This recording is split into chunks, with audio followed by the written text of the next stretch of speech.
नमस्कार दोस्तों, स्वागत है आपका ज्ञान जेस्ट में। आज हम लेकर आए हैं फ्रेडरिक नीत्शे की अद्भुत दार्शनिक कृति द स्पोक ज़ारथुस्ट्रा का पूरा हिंदी सार। यह कहानी है ज़रथुस्त्र की, एक साधक, दार्शनिक और मानवता के मार्गदर्शक की। 5 भागों में हम जानेंगे मानव चेतना की सीमाएं, ऊबरमेंश का रहस्य, जीवन के अनंत चक्र और आत्मा की परम स्वतंत्रता। तो चलिए शुरू करते हैं यह दार्शनिक यात्रा।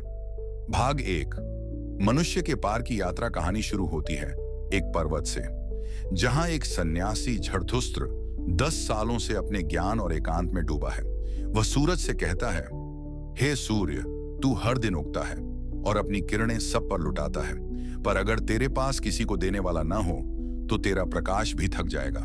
यही सोचकर वह पर्वत से नीचे उतरता है, क्योंकि उसे अब अपने ज्ञान को दुनिया तक पहुंचाना है। उसकी यात्रा शुरू होती है मनुष्य से परे मनुष्य की खोज में, जिसे वह कहता है महामानव। पहला संदेश, मनुष्य एक पुल है, मंजिल नहीं। ज़रथुस्त्र कहता है मनुष्य कोई अंत नहीं, वह एक रास्ता है, जानवर से लेकर महामानव तक का पुल। वह समझाता है कि आज का इंसान बस बीच का पड़ाव है, न पूरी तरह जागा हुआ न पूरी तरह सोया हुआ। वह डर, सुविधा और झूठी नैतिकता में जकड़ा हुआ है, और जब तक वह इनसे ऊपर नहीं उठेगा वह सच्ची आजादी नहीं पाएगा। दूसरा संदेश, झुंड से बाहर निकलो। ज़रथुस्त्र लोगों के बीच आता है और देखता है हर कोई किसी झुंड में रहना चाहता है, हर कोई सुरक्षित रहना चाहता है, चाहे उसकी आजादी क्यों न मर जाए। वह कहता है भेड़ें हमेशा भीड़ में रहती हैं, क्योंकि अकेला भेड़िया ही आजाद होता है। लोग उसकी बात पर हंसते हैं, क्योंकि उन्हें अपनी नींद प्यारी है। वे कहते हैं हमें उपदेश नहीं, आराम चाहिए। पर ज़रथुस्त्र जानता है जो सच्चा इंसान बनना चाहता है उसे भीड़ से अलग चलना ही पड़ेगा। तीसरा संदेश, भगवान मर चुका है। ज़रथुस्त्र की सबसे प्रसिद्ध घोषणा, गॉड इज डेड। पर इसका अर्थ ईश्वर का अपमान नहीं है। नीत्शे कहता है ईश्वर की मृत्यु मतलब पुरानी नैतिकता और झूठी मान्यताओं का अंत। वह कहता है जब तक तुम बाहर किसी भगवान को ढूंढते रहोगे तब तक अपने भीतर के भगवान को नहीं जान पाओगे। यहां भगवान प्रतीक है उस भीतरी शक्ति का जो हर व्यक्ति में है। जब हम डर और पाप की भाषा छोड़ते हैं तब भीतर का ईश्वर जागता है। चौथा संदेश, आत्मा के 3 रूप। ज़रथुस्त्र आत्मा के 3 रूप बताता है। 1, ऊंट जो सब बोझ उठाता है, हाँ कहता है, सहता है। 2, शेर जो नहीं कहना सीखता है, झूठे आदेशों को तोड़ता है। 3, बच्चा जो नया रचता है, मासूम और सृजनशील होता है। जो व्यक्ति ऊंट से शेर बनता है और फिर बच्चे की मासूमियत में लौटता है, वही सच्चा सृजन करता है। यानी पहले झूठे बोझ से आजादी, फिर अपनी शक्ति की खोज और अंत में नई सृष्टि का जन्म। 5वां संदेश, आत्म विजय ही परम विजय। तुम्हारा सबसे बड़ा शत्रु कोई और नहीं, तुम स्वयं हो। इसलिए वह सिखाता है कि खुद को हराना, खुद पर विजय पाना ही असली युद्ध है। जो इंसान अपने डर, क्रोध और दोषों को देख सकता है, वह धीरे धीरे एक उच्च चेतना में प्रवेश करता है। वह वही महामानव बनता है जो अपने भाग्य को खुद गढ़ता है। 6ठा संदेश, अपनी आत्मा को प्रेम करो। अगर तुम्हें दुनिया से प्रेम करना है तो पहले खुद से प्रेम करना सीखो। जो खुद से नफरत करता है वह दुनिया में सिर्फ जहर फैलाता है, पर जो खुद को स्वीकार करता है वही ब्रह्मांड का सच्चा मित्र बनता है। 7वां संदेश, दर्द ही परिवर्तन का द्वार है। हर महानता, हर सत्य, हर प्रेम पीड़ा के गर्भ से जन्म लेते हैं। इसलिए जो दुख से भागता है वह अपने भाग्य से भागता है, पर जो उसे स्वीकार करता है वही भीतर से बदल जाता है। यही है ट्रांसेंडेंस, यानी खुद से ऊपर उठना। अंतिम दृश्य, फिर से पर्वत की ओर। जब लोग उसकी बात नहीं समझते, ज़रथुस्त्र निराश नहीं होता। वह जानता है सत्य बीज की तरह है जो समय पर ही अंकुरित होगा। वह फिर अपने पर्वत की ओर लौटता है जहां से उसने शुरुआत की थी, पर अब वह बदल चुका है। मैं अकेला हूं, पर मेरे भीतर 1000 सूरज जलते हैं। और इस तरह शुरू होती है उसकी आध्यात्मिक यात्रा का दूसरा चरण, जहां वह अपने भीतर के अंधकार से टकराएगा और फिर उस पर विजय पाएगा। मुख्य सारांश, मनुष्य एक पुल है, अंत नहीं। भीड़ से अलग चलो, पुराने विश्वासों से मुक्त हो जाओ, आत्मा को ऊंट से बच्चे तक रूपांतरित करो। आत्म विजय ही सच्ची विजय है। पीड़ा परिवर्तन का द्वार है, सच्चा प्रेम भीतर से शुरू होता है। भाग 2।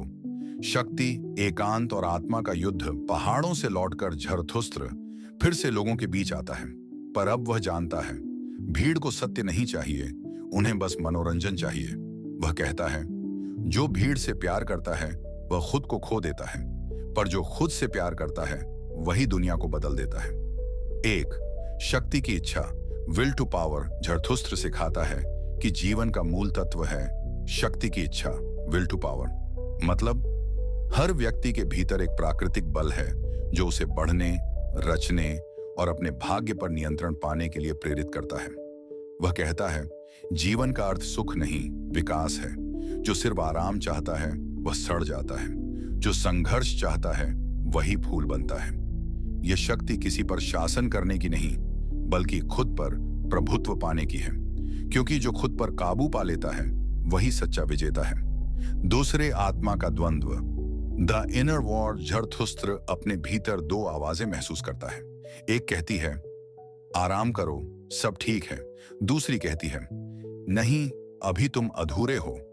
वह समझता है कि हर इंसान के भीतर एक ऐसा युद्ध चलता है, आराम बनाम विकास का युद्ध। वह कहता है, अगर तुम्हारे भीतर युद्ध नहीं है तो तुम्हारे भीतर कोई जन्म भी नहीं है। इसलिए जो अपने अंदर के संघर्ष से भागता है वह कभी अपनी सच्ची ताकत नहीं जान पाता। 3। एकांत का अर्थ, द गिफ्ट ऑफ सॉलिट्यूड। लोग सोचते हैं कि अकेलापन दुख है, पर झरथुस्त्र कहता है, एकांत कमजोरी नहीं, शक्ति की प्रयोगशाला है। वह बताता है कि अकेलेपन में इंसान अपनी आत्मा की आवाज सुनता है। भीड़ के बीच तुम दूसरों के विचार सुनते हो, पर अकेलेपन में तुम सत्य सुनते हो। वह कहता है, जो अकेले रहने से डरता है वह कभी स्वतंत्र नहीं हो सकता। 4। सच्चे मित्र और झूठे अनुयायी। झरथुस्त्र जब अपने विचार फैलाता है तो कई लोग उसे गुरु मान लेते हैं, पर वह कहता है, मुझे अनुयायी नहीं चाहिए, मुझे साथी चाहिए। वह सिखाता है कि सच्चा मित्र वह नहीं जो तुम्हारी हां में हां मिलाए, बल्कि वह है जो तुम्हें अपनी सीमाओं से परे धकेले। तुम्हारा मित्र तुम्हारे लिए एक पर्वत होना चाहिए जहां चढ़ना मुश्किल हो, पर वहां से नजारा अद्भुत। 5। प्रेम की अग्नि। झरथुस्त्र प्रेम को खतरा कहता है, क्योंकि सच्चा प्रेम आत्मा को जला देता है। वह कहता है, प्रेम कमजोरों का नहीं, योद्धाओं का खेल है। अगर तुम प्रेम करना चाहते हो तो पहले खुद को जलाने की तैयारी करो। यह प्रेम किसी व्यक्ति से नहीं, बल्कि जीवन से, सृष्टि से, अस्तित्व से है। जहां तुम सब कुछ स्वीकार करते हो, यहां तक कि अपना दर्द भी। 6। अपने भीतर के राक्षस को जानो। झरथुस्त्र कहता है, जो अपने भीतर के अंधकार को नहीं जानता वह अपने प्रकाश को कभी नहीं समझ सकता। हर इंसान के भीतर एक छाया है, अहंकार, भय, लालच, असुरक्षा। अगर तुम उसे दबाओगे वह और बढ़ेगा। अगर तुम उसे देखोगे, समझोगे, तो वह तुम्हारा शिक्षक बन जाएगा। जो राक्षस से लड़ता है उसे सावधान रहना चाहिए कि कहीं वह खुद राक्षस न बन जाए। यह चेतावनी है, अपने अंदर झांको, पर खुद को खो मत दो। 7। भाग्य से प्रेम। अमर फाती। झरथुस्त्र सिखाता है, जो हुआ उसे स्वीकार करो, जो आएगा उसका स्वागत करो। इसे वह कहता है, एमर फाती, यानी अपने भाग्य से प्रेम करना। यह दर्शन हमें सिखाता है कि जीवन जैसा है वैसा ही सुंदर है। अगर तुम हर पल को हां कह सको, चाहे वो खुशी हो या दर्द, तो तुम सच्ची स्वतंत्रता पालोगे। मैं कहता हूं, जो अपने भाग्य को गले लगाता है वही ईश्वर के सबसे करीब है। 8। आत्मा का उत्थान। The rising of spirit. Zarathustra अब महसूस करता है कि उसका ज्ञान दूसरों के लिए नहीं, बल्कि पहले खुद के लिए है। वह कहता है, अगर तुम दुनिया को उठाना चाहते हो तो पहले खुद को उठाओ। वह फिर से अपने पर्वत की ओर लौटता है, जहां अब उसका एकांत एक मौन संगीत बन चुका है। वह कहता है, मैं अब किसी को सिखाने नहीं, अपने भीतर की अग्नि को देखने लौट रहा हूं। अंतिम संदेश, महामानव की तैयारी। झरथुस्त्र जानता है कि महामानव बनना किसी लक्ष्य तक पहुंचने का नहीं, बल्कि निरंतर विकसित होने की यात्रा है। महामानव वह है जो अपने घावों से शक्ति बनाता है और अपने अंधकार में प्रकाश खोजता है। यही नीत्शे का संदेश है कि जीवन कोई परीक्षा नहीं, एक कला है। जिसने इसे खेल की तरह जिया वही सच्चा विजेता है। भाग 2 का सारांश। शक्ति की इच्छा ही जीवन का मूल है। आत्मा का द्वंद्व ही विकास की शुरुआत है। अकेलापन शक्ति देता है, सच्चा मित्र तुम्हें चुनौती देता है। प्रेम आत्मा की अग्नि है। अपने भीतर के राक्षस को पहचानो, भाग्य से प्रेम करो। महामानव बनने की यात्रा निरंतर है। भाग 3, समय का चक्र और आत्मा की अमृता। 1, मौन पर्वत की वापसी। झरथुस्त्र फिर से अपने पर्वत पर लौट आया है। वह अब भीड़ से थक चुका है, क्योंकि उसने देखा कि लोग सत्य सुनने नहीं, आराम महसूस करने आते हैं। भीड़ हमेशा सोती है और मैं उन्हें जगाने आया हूं। उसका मौन अब शब्दों से ज्यादा गूंजने लगा है। वह जानता है कि सबसे बड़ा शोर कभी कभी अपने भीतर की खामोशी में होता है। 2, आत्मा का बोझ। एक रात झरथुस्त्र गहरी ध्यानावस्था में बैठा है। उसके भीतर एक रहस्यमय आवाज उठती है। क्या हो अगर यह जीवन जो तुम अभी जी रहे हो तुम्हें बार बार, अनंत बार जीना पड़े? यह विचार बिजली की तरह उसकी आत्मा को चीर देता है। वह सोचता है, अगर मुझे यही जीवन, यही दर्द, यही खुशी फिर जीना हो तो क्या मैं उसे स्वीकार कर पाऊंगा? यही विचार कहलाता है इटर्नल रिटर्न, सनातन पुनरागमन। नीत्शे कहता है, जो व्यक्ति इस विचार को हां कह सके वही सच्चा जीवन प्रेमी है। 3, हां कहने का साहस। The power of yes. Zarathustra समझता है कि महानता का रहस्य ना में नहीं, हां में है। वह कहता है, जीवन चाहे जैसा हो उसे हां कहो, क्योंकि हां में ही सृजन छिपा है। वह यह नहीं कहता कि जीवन आसान है। वह कहता है कि कठिनाइयां ही तुम्हें पूर्ण बनाती हैं। जब तुम हर पल को स्वीकार करते हो तब तुम इटर्नल रिटर्न को आत्मसात करते हो। यानी अगर यह पल अनंत बार लौटे तब भी मैं इसे हां कहूंगा। यही आत्मा की सर्वोच्च स्वतंत्रता है। 4, समय का चक्र। The dance of existence.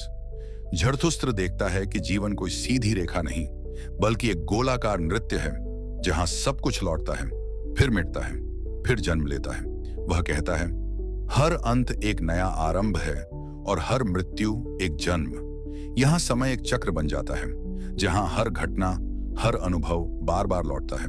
पर फर्क इतना है, अब झरथुस्त्र इन घटनाओं को जैसे हैं वैसे देख पाता है, बिना डर, बिना पछतावे। 5, स्वयं की संपूर्ण स्वीकृति। मैं वही हूं जो मैं हूं, कोई बनना नहीं है। वह खुद को बदलने की कोशिश नहीं करता, बल्कि खुद को स्वीकार करता है। यह स्वीकृति ही उसके लिए मुक्ति है। सच्ची आजादी तब आती है जब तुम खुद के प्रति हां कहते हो। यही वह क्षण है जब झरथुस्त्र अपने महामानव रूप को जीना शुरू करता है। वह अब उपदेशक नहीं, अनुभव बन चुका है। छठा, आत्मा की हंसी। The laughing lion. एक दिन झरथुस्त्र ध्यान में बैठा है और अचानक वह जोर से हंस पड़ता है। मैंने सब कुछ खो दिया, पर अब मेरे पास स्वयं है। उसकी यह हंसी किसी पागलपन की नहीं, बल्कि आत्मबोध की हंसी है। वह समझ गया है कि जीवन का भार अब हल्का हो गया है, क्योंकि उसने अपने बोझ को खेल बना दिया है। जिसने जीवन को खेल की तरह जी लिया, उसने मृत्यु को भी पराजित कर दिया। साथियां, प्रेम का अंतिम अर्थ। The love beyond love. Zarathustra अब प्रेम को न व्यक्ति से जोड़ता है, न भावना से। सच्चा प्रेम वह है जो सृष्टि के हर रूप में ईश्वर को देखे। अब उसका प्रेम किसी इंसान के लिए नहीं, बल्कि स्वयं अस्तित्व के लिए है। मैं इस ब्रह्मांड को प्रेम करता हूं क्योंकि मैं स्वयं उसका अंश हूं। यही वह क्षण है जहां प्रेम और ज्ञान एक हो जाते हैं। 8, अंतिम रूपांतरण। The ओवरमैन awakens. अब झरथुस्त्र उस अवस्था में पहुंच गया है जहां महामानव केवल विचार नहीं, अनुभव बन जाता है। वह कहता है, मैं अब कोई उपदेशक नहीं, मैं स्वयं शिक्षा हूं। वह समझता है कि मानवता को बचाने की जरूरत नहीं, बल्कि हर व्यक्ति को अपने भीतर के प्रकाश को जगाना है।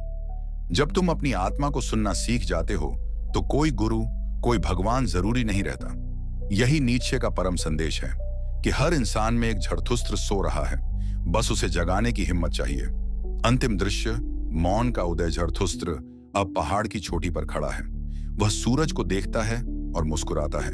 वह कहता है, मैंने अपने भाग्य से प्रेम करना सीख लिया है। अब मैं वही हूं जो सदैव था, न जन्म न मृत्यु, बस अस्तित्व। धीरे धीरे सूरज उगता है और झरथुस्त्र का चेहरा उस रोशनी में विलीन हो जाता है जैसे वह खुद सूर्य बन गया हो। यह कोई अंत नहीं, यह सनातन पुनरागमन की शुरुआत है। भाग 4, आत्मा की पराकाष्ठा। 1, झरथुस्त्र की वापसी। अब जरथुस्त्र फिर से अपने पर्वत पर लौट आया है। उसने मानवों से कहा था, तुम ऊबरमेंश बनो। पर अब उसे एहसास होता है कि लोग सुनते हैं पर समझते नहीं। वह कहता है, जो सत्य में लेकर आया था वह उनके लिए भारी था। वे अभी तैयार नहीं हैं। अब वह अकेला बैठा है, चुपचाप। पर यह चुप्पी उदासी नहीं, यह गर्व है जिससे एक नई सृष्टि जन्म लेने वाली है। 2 अपने ही साए से संवाद। रात के अंधेरे में जरथुस्त्र देखता है कि उसके सामने उसका साया खड़ा है। साया कहता है, तुमने सब कुछ सिखाया पर स्वयं को अभी तक नहीं जीता। यह वह क्षण है जब आत्मा अपने भीतर की सबसे छिपी हुई सच्चाई से टकराती है। जरथुस्त्र उत्तर देता है, हाँ, मैं अपने भीतर का शत्रु हूं, पर मैं उससे भागूंगा नहीं, मैं उसे गले लगाऊंगा, क्योंकि वही मेरा रूपांतरण है।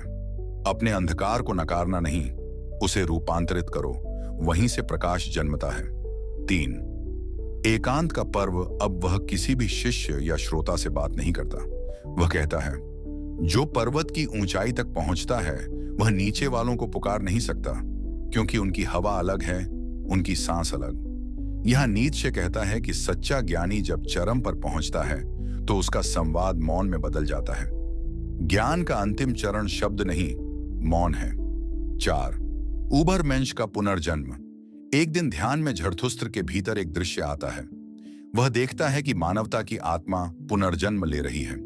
लोगों के भीतर से भय मिट रहा है, वे अपनी नियति को प्रेम से स्वीकार रहे हैं। वह कहता है, यह वही क्षण है जब मनुष्य अपने दुख को शाप नहीं देता बल्कि उसे आशीर्वाद समझता है। यही है अमोर फाती, अपने भाग्य से प्रेम करना। जो अपने भाग्य को प्रेम से अपनाता है वही ऊबरमेंश है। 5 शक्ति और करुणा का मिलन। जरथुस्त्र अब समझता है कि सच्ची शक्ति निष्ठुरता नहीं है। वह कहता है, शक्ति तब तक अधूरी है जब तक उसमें करुणा का संगीत न हो। वह सिखाता है, प्रेम और शक्ति विरोधी नहीं, वे एक ही वृक्ष की 2 शाखाएं हैं। प्रेम दिशा देता है और शक्ति उसे पूरा करती है। 6 जीवन का चक्र, इटर्नल रेकरेंस। अब नीत्शे का सबसे कठिन विचार आता है, अनंत पुनरावृत्ति, इटर्नल रिकरेंस। जरथुस्त्र कहता है, क्या तुम ऐसा जीवन जी रहे हो जिसे यदि तुम्हें बार बार जीना पड़े तो तुम खुशी से हां कहो? यही है अंतिम परीक्षा। यदि तुम्हारा जीवन ऐसा है जिसे तुम बार बार जीने के लिए तैयार हो तो तुमने अपने अस्तित्व को स्वीकार लिया है। जीवन को ऐसा बनाओ साथ। सांप और गरुड़ नीत्शे का एक गूढ़ प्रतीक। जरथुस्त्र के साथ अब 2 प्राणी हैं, गरुड़ और सांप। गरुड़ ऊंचाई का प्रतीक है, दृष्टि का। सांप गहराई का प्रतीक है, ज्ञान का। जरथुस्त्र कहता है, वह पूर्ण है जो उड़ना भी जानता है और रेंगना भी, जो ऊंचाई में भी सहज है और गहराई में भी शांत। बुद्धि और विनम्रता का संगम ही पूर्णता है। 8 मानवता से अंतिम वचन। अब जरथुस्त्र पर्वत की चोटी पर खड़ा होकर आखिरी बार पुकारता है, हे मानवों, मैं तुम्हें भगवान नहीं दे रहा, मैं तुम्हें तुम्हारा स्वयं का रूप दिखा रहा हूं। तुम्हारे भीतर का देवता जागो। वह कहता है, तुम्हें किसी उद्धारक की जरूरत नहीं, क्योंकि तुम स्वयं अपने उद्धारक हो। 9 मौन में विलय कहानी का अंत नहीं बल्कि परिवर्तन है। जरथुस्त्र अब चुप है। वह पर्वत की ओर मुड़ता है और सूर्यास्त को देखता है। वह मुस्कुराता है और कहता है, मेरा कार्य समाप्त हुआ, अब बीज बो दिए गए हैं, फसल आने में समय लगेगा। और वह प्रकाश में विलीन हो जाता है, न मनुष्य न देवता बल्कि शुद्ध चेतना। पार्ट 5 ईश्वर की मृत्यु और आत्मा का पुनर्जन्म। 1 पर्वत की चुप्पी में अंतर्दृष्टि। जरथुस्त्र अब अकेला है। पर्वत की चोटी पर सूरज की किरणें उसके चेहरे पर पड़ती हैं। वह कहता है, लोग कहते हैं ईश्वर मर चुका है, पर क्या वह मर गया है या हमने उसे भूल लिया है? वह समझता है कि ईश्वर की मृत्यु केवल मानवता के विश्वास की समाप्ति है। अब इंसान को स्वयं का निर्माता, स्वयं का न्यायाधीश बनना होगा। ईश्वर का अंत एक विनाश नहीं बल्कि एक सृजन का आरंभ है। 2 अंतिम मानव और महामानव। जरथुस्त्र याद करता है अपने शब्द, मनुष्य एक पुल है पशु और महामानव के बीच। अब वह देखता है कि अधिकांश लोग अंतिम मानव बन गए हैं। वे सिर्फ सुख, आराम और सुरक्षा चाहते हैं। लेकिन जरथुस्त्र जानता है, सच्चा मानव वही है जो दुख और असफलताओं को स्वीकार कर सके और फिर भी बढ़ता रहे। महामानव का मार्ग कठिन है। यह अकेलेपन, विरोध और आत्म परिवर्तन की यात्रा है। 3 आत्मा का पुनर्जन्म झरथुस्त्र ध्यान में बैठता है और महसूस करता है कि आत्मा पुनर्जन्म ले रही है। यह पुनर्जन्म बाहरी नहीं बल्कि भीतर का है, जहां हर डर, हर घाव, हर अहंकार एक नया रूप लेता है। वह कहता है, मैं अपने भीतर से जन्म लेता हूं, मैं अपनी सीमाओं को पार करता हूं, मैं अपना स्वयं का ईश्वर हूं। यह वही क्षण है जब महामानव अपने भीतर की पूर्ण स्वतंत्रता को पहचानता है। 4. प्रेम और शक्ति का अंतिम समागम। सच्चा प्रेम और शक्ति विरोधी नहीं, वे एक ही धारा के दो पहलू हैं। प्रेम तुम्हें इंसान बनाता है और शक्ति तुम्हें महामानव। वह अपने अंदर की अग्नि को देखता है, जो कभी डर थी, कभी लालच था, कभी अकेलापन था। अब वह शक्ति बन चुकी है, प्रकाश बन चुकी है। 5. सर्प और गरुड़ का अंतिम संदेश। झरथुस्त्र फिर से अपने प्रतीकात्मक प्राणियों के साथ खड़ा है। गरुड़ दृष्टि, ऊंचाई, स्वतंत्रता, सांप, ज्ञान, गहराई, चतुराई। पूर्णता तब है जब तुम ऊंचाई और गहराई दोनों में सहज हो, जब तुम उड़ सकते हो और रेंग भी सकते हो। यह चेतावनी नहीं बल्कि आत्मा की शिक्षा है। 6. अनंत पुनरावृत्ति, इटर्नल रिटर्न। झरथुस्त्र अब समझ चुका है, जो जीवन को बार बार जीने योग्य बनाता है वही सच्चा जीवन प्रेमी है। अनंत पुनरावृत्ति की चुनौती अब केवल विचार नहीं बल्कि जीवन को पूर्णता से जीने की कला बन गई है। अगर तुम हर घटना को प्रेम से स्वीकार कर सको तो तुम समय और मृत्यु से परे हो। 7. चेतना की अंतिम सीमा। झरथुस्त्र महसूस करता है कि मानव चेतना की कोई सीमा नहीं है। यदि तुम अपनी आत्मा की गहराई में उतर सकते हो तो तुम स्वयं को, सृष्टि को और समय को समझ सकते हो। यह अंतिम ज्ञान है कि सच्चा ज्ञान और शक्ति केवल बाहरी दुनिया में नहीं बल्कि तुम्हारे भीतर स्थित है। 8. मानव का परम उद्देश्य। मनुष्य का उद्देश्य केवल जीवित रहना नहीं बल्कि अपने भीतर की दिव्यता को पहचानना है। यह दिव्यता किसी ईश्वर से नहीं बल्कि स्वयं की पूर्णता से आती है। जो अपने भीतर के प्रकाश को पहचानता है वह कोई भी अंधकार नहीं देखता। 9. अंत का आरंभ। झरथुस्त्र अब चुपचाप पर्वत पर खड़ा है। सूरज उदित हो रहा है और वह मुस्कुरा रहा है। वह जानता है कि अब उसका कार्य समाप्त हुआ, लेकिन बीज बो दिए गए हैं। हर मानव अपने भीतर जागेगा और अपनी यात्रा शुरू करेगा। यह कोई अंत नहीं, यह अनंत आरंभ है। याद रखिए, कोई ईश्वर आपके लिए नहीं आएगा बल्कि आप स्वयं अपने जीवन के निर्माता हैं। अगर आपको यह श्रृंखला पसंद आई हो तो लाइक और शेयर करें और ज्ञान जेस्ट को सब्सक्राइब करें। धन्यवाद।